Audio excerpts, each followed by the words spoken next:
High German. Introduction. Let's get right to it. So the following is from an Old High German primer, second edition by Joseph Wright, and an introduction to the study of Old High German by Lionel Armitage. The link to the textbooks it will be in the description below, so you guys can read along, follow along, download it, so you can study primarily with these two textbooks. I highly recommend them, which I will talk about in depth in this video as an introduction to, well, Old High German.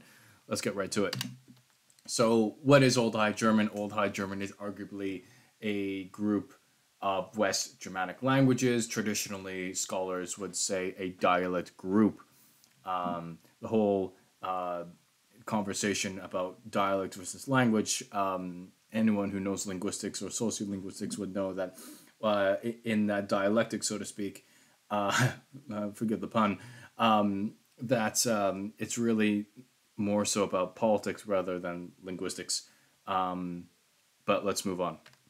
So the high in Old High German is actually a geographical distinction from, let's say, Old Low German. All right, that's one distinction why you have the high and low. All right, and so high is referring to a higher level of plain, if you will, of like land, so to speak, whereas low, it's like flatter land, so to speak, and whatnot. It's like lower land, if you will. So that's where we get the high and low. The location of the divide between Old High and Low German is described by Armitage as a line, the so-called Benrather Linie, drawn through Aachen and Köln, northwards to the Elbe, a little south of Magdeburg, may roughly represent the boundary between Old Low and Old High German. And it's quite accurate to say roughly represent because we're dealing with a language here, and town, what to say, person to person, pronunciation could vary from person to person. It is also phonological, as we learned from Lionel Armitage, that the distinction between Old High and Old Low German was caused by the language of the South undergoing certain modifications of the consonant system, termed the Second or High German sound shift. Some scholars would call this the second consonant shift, by which, in the main, the consonant of Northern Germany, rather, it should be written the consonants, if you will, but anyway, that's just me. The consonant or consonants of Northern Germany was unaffected. Forgive me. So the consonant of Northern Germany was unaffected and thus remained on the same level as that of Old English. So the distinction really, phonologically speaking, what makes Old High German different from, let's say, Old Low German and Old English is the sound changes, right? That's what we get this break, so to speak. Other than that, it would be just really the same, more or less, dare I say, dialect or what have you, but different geographical location. But of course, here we have a phonological development happening. Moving on. So, as well, Old High German is part of the Indo-European language group, so thus it's related to English, Sanskrit, and other languages within this group. As Joseph Wright puts it, Old High German dates from the 8th century, that's the 700s, to the 11th century, to the 1000s. Anything beyond the 1000s, then you veer into what is called middle High German, right? So moving right on. However, not all scholars agree in the same way of categorizing. In the field of linguistics, do scholars agree on anything? Well, some do. Some, don't get me wrong. Some scholars agree on various things. But as far as categorizing, scholars have different ways of going about it. So So they more or less talk about the same thing, but the way they go about it is a little different. But anyway, we're going to dissect this and explore this right here. So with Joseph Wright, he categorizes Old High German into three groups. The first group, Group 1, Upper German, spoken in the highlands of South Germany and consisting of the Alemannic and Bavarian dialects. Okay. Group 2 is what he terms as Upper Franconian, and consisting of East Franconian, the dialect spoken in the Old Duchy of Francia or Francia Orientalis, and they've got Rhenish Franconian, the dialect of the old province of Francia Rhinensis. As well, we have Group 3, which Joseph Wright coins as Middle Franconian, the dialect spoken along the banks of the Moselle and of the Rhine from Koblenz to Düsseldorf. Let's move on. So Wright's textbook mainly deals with Group 1 and 2, and in the 9th centuries, in the 9th century 800s. So when you're studying from Joseph Wright's book, this is what you're going to be learning. So Groups 1 and 2, and in the 9th century. He may have some stuff a little after, a little before. You're going to have to confirm and consult that in Joseph Wright's book, because Joseph Wright's book has some texts from various dialects. As a reminder, Group 1 refers to Upper German, so you got Alemannic and Bavarian, and Group 2 is Upper Franconian of the East Franconian and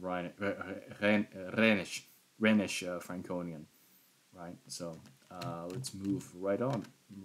Okay. So going into Lionel Armitage, he categorizes Old High German into two groups as opposed to Wright, who does three. So the two groups, we got A, Upper German, Alemannic. It's funny how he spells Alemannic with the second N as opposed to Joseph Wright. Anyway, that's a small side. So we got Alemannic, and then we got Bavarian. So that's Upper German for Lionel Armitage. In Group B, we have Middle German, which is Franconian and Thuringian. It's quite interesting with this, actually. I just want a small aside that, like, he claims that Thuringian, there isn't any texts that survive from it, and especially from this period, where some other scholars would suggest that perhaps some Old High German texts would be considered Thuringian, just with mental speculation, of course. But yeah, anyway, that was just a small side, but let's get into it. So for Armitage, all these dialects are grouped together under the name of Old High German, which is the term applied to the language affected by the second High German, if you will, second sound shift, during the period when it was still possessed full of inflectional endings, till about 1050 AD, if you will. Moving on. So Group A, Upper German. So he goes into quite a bit of detail here. So Alemannic was spoken in the district now comprising Switzerland, South Baden, Western Bavaria, as far as the river Lech and Alsace. The main centers were the monastery of St. Gallen near the Lake of Constance, and that of Reichenau, forgive me for my bad pronunciation on some of these names, on an island in the lake, and Murbach in Alsace. Right, so moving right on. Bavarian was spoken in the Danube country and Alpine districts, and later on through the greater part of Austria. Cool. Let's move on. So, and then we have Group B for Armitage, which comprises of Franconian and Thuringian, which he says, which of the latter has left no distinct literary monuments of this period. Well, other scholars may disagree with that, but one could, by virtue of cancellation or mental speculation and locale, and and geography, one can get an idea of what Thuringian would have been, so to speak, because it's quite interesting of itself. But anyway, that's a small side. Let's carry on. So for Middle German, Franconian, he goes in quite a bit of detail here. So only the southern part of Franconia was affected by the High German or second sound shift. The northern part, i.e. the portion lying roughly north and west of a line drawn from Aachen to Düsseldorf, remained untouched by this movement. All right. So at this time, however, and thus belonged to the Low German group. All right. So it's interesting that not all, it goes to show that the speech varieties of Franconian do not fall under Old High German, because Old High German is really whether a variety of speech was affected by the shift or not. If it didn't have the shift, then it's not Old High German from a phonological point of view, right? So anyway, the portion affected by the HG or HG sound shift is divided into three groups here, which is interesting. He has one, East Franconia, second, Rhine Franconia, and three, Middle Franconia. So with East Franconia, he writes it as is the district lying eastwards of the Rhine as far as the Fichtelgebirge. Forgive me for my bad pronunciation. Moving on to Rhine Franconia is the district bordering on the Rhine and extending as far as Weissenburg southwards. The dialect of the southern portion varies slightly from that of the northern and is sometimes distinguished under the same name, under the name of South Rhine Franconian. So it goes to show that even within the same dialect group, or what have you, you have variations depending on its geography. Essentially, the more south you go, the more you get deviations or different degrees of effect of the change. Whereas the more north you go, the less apparent the or less effect of the change, so to speak, if that makes any sense. Moving right on. So with Middle Franconia lay north of Rhine Franconia, from the Moselle country northwards, bordering on Low German territory. Its dialect shares some of the latter's peculiarities. So, yeah, so you would have variations of speech. So, a dialect of this time, so to speak, is really a matter of how much affected it is by the change or not, and you get a variation of that, and that can look like different everywhere, if that makes any sense, right? So if you really think about it, I mean, if you wanted to take the quote unquote the German language, so to speak, of this time, and then apply your own sound changes, then you've in theory created your own dialect, essentially, if that makes any sense. For those of you who want to make a conlang out there. Anyway, moving on. So what I have here for you guys is learning, as far as like studying, like what you're actually going to learn when you study these from these textbooks. That from Joseph Wright, you're going to learn Upper German, Alemannic, Old Alemannic, Old Bavarian. You're going to learn Upper Franconian, East Franconian, and Rhine Franconian, and roughly from the 9th century, 800s, he might, because within his textbook, it also has it's a bit of a reader, and so what that means is that it'll have some text. It may have some stuff a little after, a little before the 800s. If I'm correct, I'm not too sure, but it's always good to check. So what Joseph writes, his book is really good for beginners. so to speak. It does dwell somewhat into the phonology and like developments that have happened. And it's mainly around the 9th century. All right, so and it may talk about stuff a little before or what have you, this or that.